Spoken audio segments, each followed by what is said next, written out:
Hi guys, welcome back to JERFIN with Justin, doing our 100 gram protein challenge. So today we're going to go over good versus bad sources of protein. Should be pretty straight to the point here.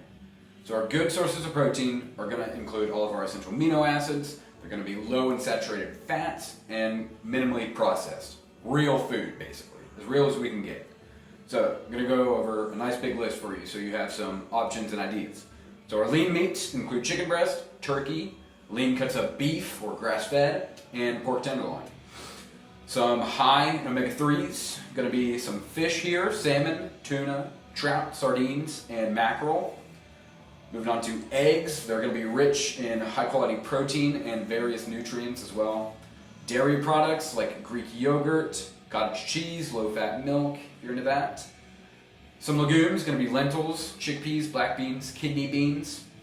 Moving on to some soy products, tofu, tempeh, edamame. Nuts and seeds, almonds, peanuts, chia seeds, pumpkin seeds, all great options. And quinoa is a good option, complete protein source there. On the other hand, our bad sources of protein are typically going to have high amounts of saturated fat, high amounts of added sugars, and artificial additives, things we do not want, things very highly processed.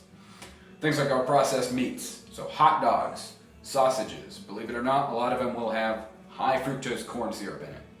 So, for some reason, they like to put that in their food. Not a great option. Bacon can have a lot of added sugars in it as well, and deli meats are not a great option too. All these options are going to be high in sodium, high in artificial additives and preservatives, and sometimes sugars. Our fried meats, things like breaded, deep fried meats, can be high in unhealthy fats. So when you go to a restaurant, you're usually going to be fried in some sort of peanut oil, some sort of highlight sunflower oil, palm oil. Any of that stuff is not good for the body. It is heated up and cooled down, heated up and cooled down, heated up and cooled down, and it is just going to create a bunch of inflammation and provide bad fats for your body. And they're going to be high in those omega-6s that we do not really need too much of because they are already in our diet. They're already so prevalent within the Western diet here. Some things like any fast food, going to be the same deal, usually going to be soaked in that type of oil. Often high in saturated fat, sodium, and calories. Sugary protein bars. So some protein bars are going to be like candy bars. They're going to have a lot of sugar in it, going to have a lot of different oils in it. You're going to look at that ingredient list and you're going to be like, what is all this? Why is it in here? So do not get that protein bar that you're looking at and you have no idea what it says on there. Get a protein bar that's as natural as you can get and a good amount of protein in there.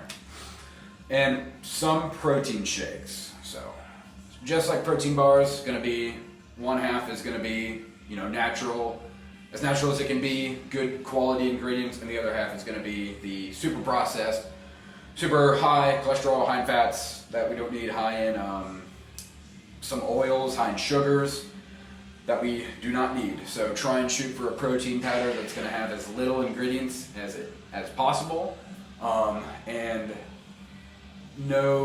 not too much artificial stuff, not too much sugars. Shouldn't have any of that stuff in it. Not great options. Just went over there. So we really want to focus on as much real food as we can possibly get in our diet, supplementing with a good protein powder, maybe a good protein bar here and there, as best as we can. And yeah, just choosing good sources of protein for a balanced diet. I hope that helps. Thanks, guys.